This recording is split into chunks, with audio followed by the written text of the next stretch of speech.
บรรยากาศยามแลงพี่น้องนี่เขาเจ้าบ้านแหเพิ่นสิมาพี่น้องเบิ่งเด้อ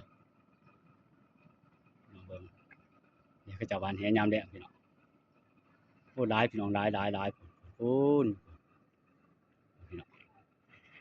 อยู่ใกล้พี่น้องเด้ยามแลงเด้อพี่น้องเด้อเป็นภาพยามแลงโอ้ผู้สวยงามมันดีพี่น้องสวยงามโอ้หลายคนเท่านั้นหลายพี่น้องเอ้ยเด้อสิมาพี่น้องเบิ่งเด้อโอ้ยามแลงพี่น้องยามแลงสวยงามยามแลงเด้อพี่น้องเด้อโอ้โหพี่น้องเก็บภาพพี่น้องเบิ่งพี่น้องชม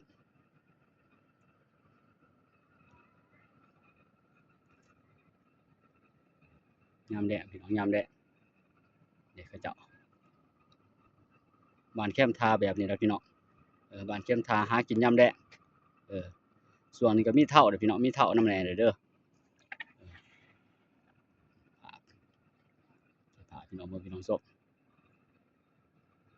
โอ้ทางเหนือเพิ่นยังหลายพี่น้องเพิ่นสิเข้ามาพี่น้องเบิ่งเด้อภูเขาสวยงามพี่น้องภูเขาสวยงามภาพอยากสั่นเลยพี่น้องเพราะว่านั่งอยู่ในเรือนั่งในเรือถ่ายพี่น้องเบิ่ง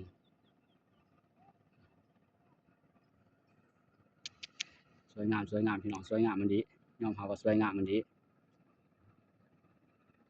มานน่ะบ่โอ้ว่ามานเด้พี่น้องพบได้ตัวหนึงว่าซะตัวหนึงได้ตัวหนึงพบได้ตัวหนึงคลิปนี้ก็ซ้ำเด้อพี่น้องเด้อขอมุกขอบใจหลายๆที่เขาเบิ่งมาชมขอบใจ